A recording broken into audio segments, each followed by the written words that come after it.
24 सितंबर को लद्दाख में एक प्रदर्शन होता है। प्रदर्शन में से एक धड़ा जो है प्रदर्शनकारियों का अलग निकलता है, हिंसा करता है, एक राजनीतिक पार्टी के दफ्तर में आग लगा देता है, एक सरकारी दफ्तर में आग लगा देता है, जिसके बाद प्रदर्शन और ज़्यादा हिंसक हो जाता है,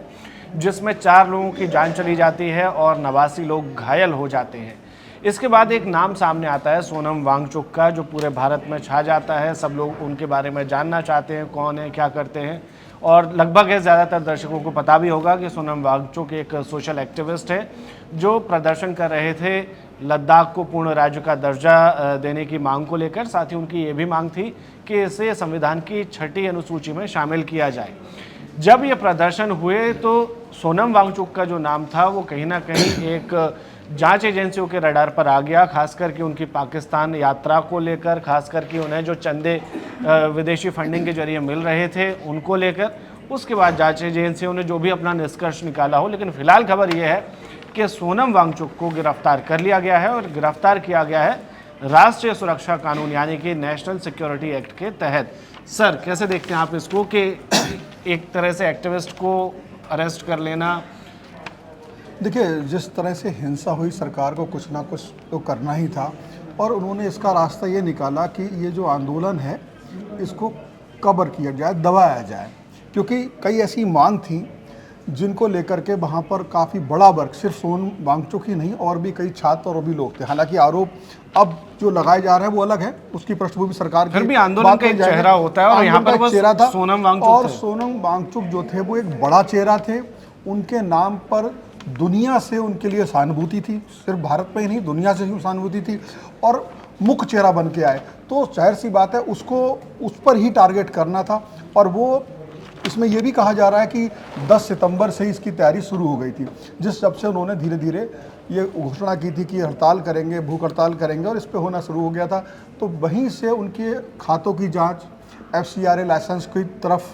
निगाह बन गई थी, अब उसको कर दिया गया और धीरे धीरे शिकंजा कसने लगा था। लोगों का कहना यह था कि इस शिकंजे से बचने के लिए उन्होंने, क्योंकि ये तो मांग तो बहुत पहले से थी, जब उनके ऊपर शिकंजा कसना शुरू हुआ तब उन्होंने ये रास्ता अपनाया कि लोगों को अपने साथ लाया जाए और इसमें सोशल मीडिया का ज़बरदस्त इस्तेमाल किया गया, उसके साथ युवाओं को साथ लिया गया। चूँकि एक माहौल पिछले कुछ समय से देश में बना हुआ है, जो बांग्लादेश और जो नेपाल में जो आंदोलन हुए हैं जी, उससे कई लोगों को ये लगता है, जो भी लोग अपनी मांग मनवाना चाहते हैं, कि इस तरह से ये रास्ता है, छात्र या और युवा किशोर या जो जैन जी बोलते हैं वो आगे आ सकते हैं। उनको सामने लाने के बाद आंदोलन को बड़ा रूप दिया जा सकता है और सोनम वांगचुक इसमें कामयाब हुए। अभी मैं ये नहीं कह रहा हूँ कि उनकी मांग गलत थी या उनका तरीका गलत था, फिलहाल ये उसमें कामयाब हुए। लेकिन सोनम वांगचुक ने तो जो भी हिंसा हुई उसका पुरजोर विरोध किया। उन्होंने कहा कि जो भी हमारी मांगे हैं उनको मनवाने का एक ही तरीका है और वो गांधीवादी रास्ता है। देखिए, गांधीवादी रास्ता ज़रूर है, लेकिन आप जो टाइमिंग है, जो टाइमलाइन है, वो आपको तय करती है कि आपकी रणनीति क्या थी। टाइमलाइन क्या थी? जब 10 सितंबर को आपके खिलाफ शिकंजा कसना शुरू हुआ, आपको ये पता लगना शुरू हुआ कि आपकी CBI जांच होगी, उसके बाद वो आते हैं इस पे भूख हड़ताल पे आते हैं और उसके बाद वो तो भूख हड़ताल पर ही बैठे हुए हैं। लेकिन उनकी जो एक स्पीच जिसकी बात वो कर रही है सरकार, उनकी स्पीच जो है वो निश्चित तौर पर लोगों को प्रेरित करने वाली कि आइए, उकसाने वाली है। और फिर जब जैन जी का वहाँ जैन जी की बात हो रही है, युवा है, छात्र हम जैन जी कह सकते हैं उन्हें, तो वो आए हैं और उसका उग्र रूप जब देखा गया है, जो आंदोलन का चेहरा है जैसा आपने कहा, वो बड़े ही भूख हड़ताल पे बैठा, उसकी कोई ज़रूरी नहीं वो खुद करें, क्योंकि जो चेहरा होता है वही आगे बढ़ाता है। उसके निर्देशन में क्या, उसके आह्वान पे लोग आते हैं, फिर वो जो भी घटना होती है उसका जिम्मेदार, अकाउंटेबिलिटी उसकी होती है। ठीक बात कही सर आपने। यहाँ पर मैं सोनम वांगचुक का थोड़ा सा डेटा अपने दर्शकों के सामने रख दूँ। सोनम वांगचुक 2023-24 में 6 करोड़ रुपए उन्हें दान में मिले थे, जो बढ़कर 15 करोड़ हो गए। कैसे हुए इसकी जानकारी जांच एजेंसियों को नहीं मिली है। बिना FCRA के रजिस्ट्रेशन के वो HIAL को 1.5 करोड़ रुपए चंदे में लेकर आए थे। इसके अलावा 7 बैंक खाते थे HIAL के, जिसमें से 4 घोषित नहीं किए गए, सिर्फ 3 में एंट्री दिखाई गई, बाकी 4 में क्या ट्रांजैक्शन हुए ये बातें जांच एजेंसियों को या सरकार को नहीं बताई गई थी। इसके अलावा उनका एक दूसरा NGO है सेकमॉल करके, student educational and cultural movement के नाम से। इसके 9 खाते हैं, जिसमें से 6 को छुपाया गया, 6 की जानकारी बाहर नहीं दी गई, और ये सारे सोनम वांगचुक के बारे में बात कर रहा हूँ। इसके अलावा सोनम के पास व्यक्तिगत 9 खाते हैं, जिसमें से 8 को नहीं डिक्लेयर किया गया, 8 को घोषित नहीं किया गया, जिसमें 1.68 करोड़ 1 करोड़ 68 लाख रुपए की राशि आई, लेकिन बताई नहीं गई। इसके अलावा शेषोन इनोवेशंस प्राइवेट लिमिटेड वांगचुक की कंपनी बताई जा रही है, जिसका टर्नओवर 2024-25 में 9.85 करोड़ था, 9 करोड़ 85 लाख रुपए, लेकिन नेट प्रॉफिट 1 करोड़ 14 लाख रुपए था, जो कि 2023-24 में 6 करोड़ 13 लाख रुपए था,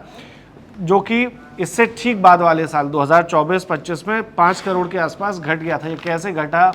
या क्या इसमें उतार चढ़ाव हुआ, पैसा कहाँ गया, इसके बारे में जो बीच का गैप बन रहा था उसके आधार पर ये जांच की जा रही है। हालांकि ये सब अभी तक आरोप है। सर, इसके अलावा आप इनको, सोनम वांगचुक को आप कैसे देखते हैं कि इस गिरफ्तारी के बाद वो एक बड़े चेहरे के रूप में सामने आएंगे, बड़े नेता बन जाएंगे लद्दाख के, या यहाँ से अगर वो पॉलिटिकल एस्पिरेशंस उनकी होंगी तो वो खत्म हो जाएंगी? देखिए, जब कोई व्यक्ति राजनीतिक नज़रिए से अपना कदम उठाता है तो वो आंदोलन कर रहा है। आंदोलन करने के बाद हमें यही देखना होता है उसके पक्ष का। जो आपका बहुत अच्छा सवाल है,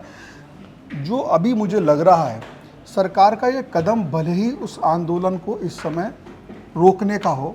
या उसको और हिंसक ना होने देने का तेज कदम उठाने का हो, लेकिन एनएसए जैसी जो कार्रवाई की गई है इस पर उनके लिए लद्दाख के लोगों से सहानुभूति मिलेगी, और ये सहानुभूति आने वाले समय में उन्हें एक बड़ा लीडर उस वर्ग का बना सकती है, और मुझे लगता है बना देगी, क्योंकि ऐसा होता है। अगर हाँ, क्योंकि देश के लोग इस तरह के हैं, हमारे देश में जो आसपास के देशों जैसी बात नहीं है,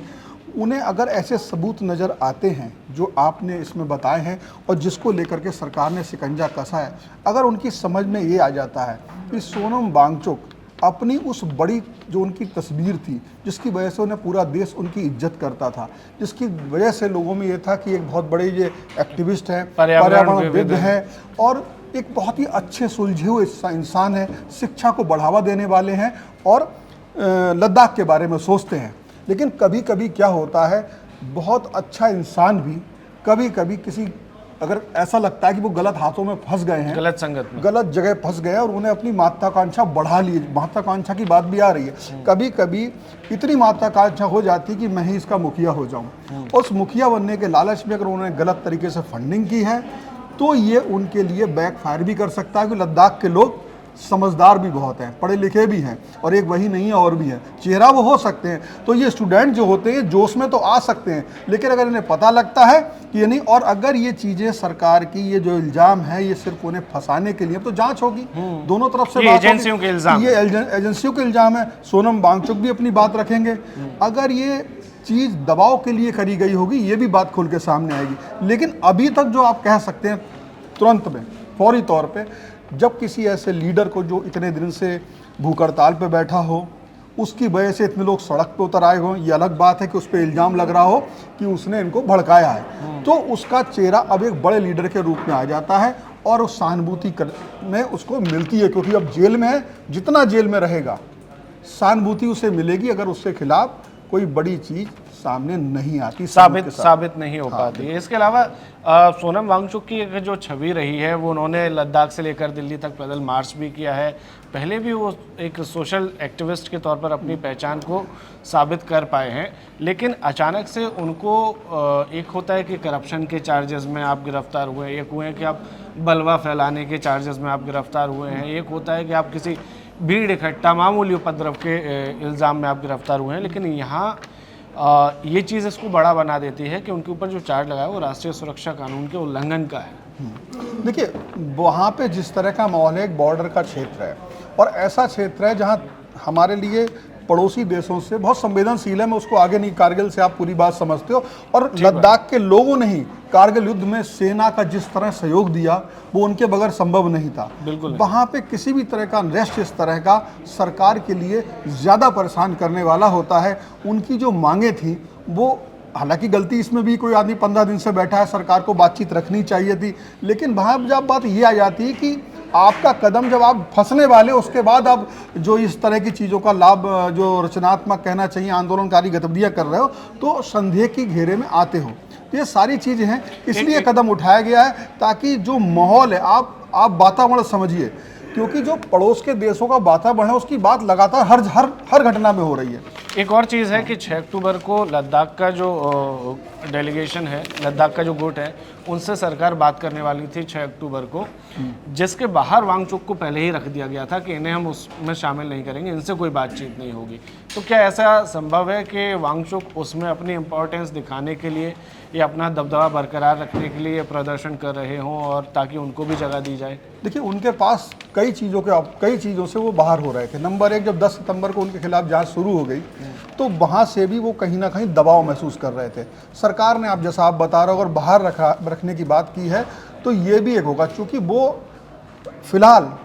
लद्दाख की राजनीति के प्रमुख केंद्र थे और उससे उन्हें हटाना सरकार की राजनीति भी हो सकती है, रणनीति भी हो सकती है, लेकिन उन्होंने इस रास्ते को अपनाया। लेकिन इस रास्ते को अपनाने के दौरान जो हिंसा हुई वो उनके खिलाफ गई। अगर हिंसा नहीं हुई होती तो सारे लोग, ये सब कुछ नहीं होता, क्योंकि हिंसा का रास्ता अपनाना रचनात्मक या आंदोलनात्मक जो भारतीय लोकतांत्रिक गतिविधि के तरीके से, लोकतांत्रिक तरीके से अपनी मांग को मनवाने का रास्ता बिल्कुल नहीं है। अगर भारत में आप चाहते हैं कि आप लोकतांत्रिक तरीके से अपनी मांग को मनवाएं, दबाव डालें, ठीक बात, तो उसमें हिंसा से आपको बचना होगा। एक ये एक संदेश भी है। एक आखिरी सवाल सर मेरा इसको लेकर, जब आपने हिंसा की बात की है, तो बीजेपी के जो social media incharge Amit Malviya, वो पिछले, जब से ये लद्दाख में प्रदर्शन हुए हैं, वो और संबित पात्रा ने तो प्रेस कॉन्फ्रेंस करके भी कहा है कि इसमें कांग्रेस का हाथ है, और बाकायदा उन्होंने प्रेस कॉन्फ्रेंस में भी, सोशल मीडिया पर भी फ़ोटो डाले हैं जो कि स्थानीय काउंसलर्स के हैं, कि एक का नाम सपाक है और एक का नाम स्टेंजन है। ये लोग वहाँ पर प्रदर्शनों में आगे बढ़कर उसको लीड कर रहे थे या उसको हिंसक बना रहे थे। तो यदि ये साबित हो जाता है कि प्रदर्शन में दो धड़े थे, एक जिन्होंने हिंसा फैलाई और एक वांगचुक का जो शांति से कर रहे थे, तो क्या ऐसे में वांगचुक की स्थिति और ज़्यादा मजबूत हो जाएगी? देखिए, अगर ये क्लियर सरकार अभी वांगचुक को जो है गिरफ्त में लिया है या उनको शिकंजे में फंसाया, तो सवाल ये कि अगर प्रदर्शन कोई भी करे, कांग्रेस करे, बीजेपी करे, उसका कोई भी एतराज़ नहीं किसी को, लेकिन मैं वही कहूँगा कि हिंसा अगर कांग्रेस ने की है और वो लोग ये कह रहे हैं, तो वांगचुक पे आने से क्यों? एक बात उनको भी या तो जांच के दायरे में, या आप कह रहे हो उनका गठजोड़ है,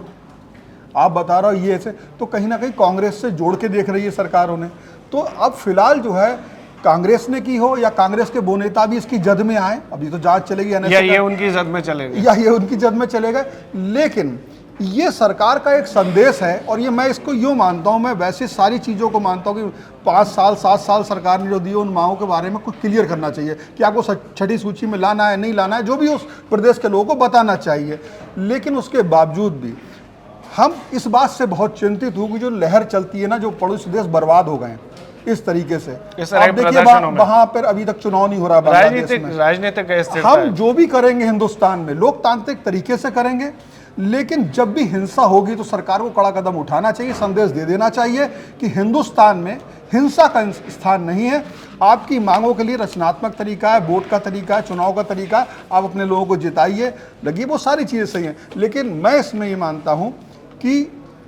अगर वो षड्यंत्र का शिकार हो गए हैं, तो अभी सरकार कदमों से तो लगता नहीं है, उन्हें साबित करना होगा। अभी तो वो NSA बहुत बड़ी धारा है, राष्ट्रीय सुरक्षा का, 1 आध साल के लिए। अब कम से कम 6 महीने से पहले तो उनको जमानत भी बहुत उच्च अदालत से ही मिलेगी, सुप्रीम कोर्ट से, क्योंकि स्थानीय प्रशासन लगाता है इसको, और बहुत बड़ी धारा, तो वो गिरफ्त में तो आ गए हैं। अब सवाल ये है कि जो आगे सरकार के ही ऊपर है पूरे तरीके से, और अदालतों के ऊपर है। अब ये जो आंदोलन है, ये सारी चीज़ें, ये अब काम करने वाली नहीं है। या फिर आपकी बात से लगता है कि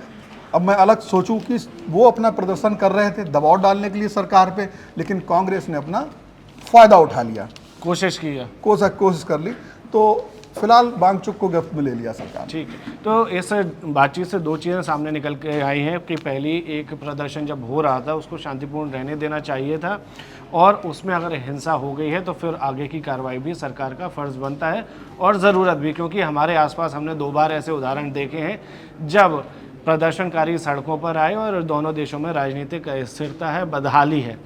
एक और बात जो हमें समझनी चाहिए लद्दाखियों को लेकर, कि आप जब दिल्ली या मुंबई जैसे शहरों में काम करते हैं तो आपके पास कश्मीर का आदमी काम करते हुए मिल जाएगा, आपके पास नॉर्थ ईस्ट का कोई आदमी काम करते हुए मिल जाएगा, आपके पास डाउन साउथ का कोई आदमी काम करते हुए मिल जाएगा, लेकिन लद्दाख का आदमी आपके पास काम नहीं करता, क्योंकि वो मुख्य धारा से अभी तक उतने कटे हुए हैं, उन्हें ढंग से या तो जोड़ने की कोशिश नहीं की गई या वो जुड़ नहीं सके, जो भी कारण हो वो नहीं जुड़ सके। तो ये मांग उनकी कितनी वाजिब है, आपको क्या लगता है इस बारे में, और कितना सही है सोनम वांगचुक का गिरफ्तार होना, हमें कमेंट में बताएं।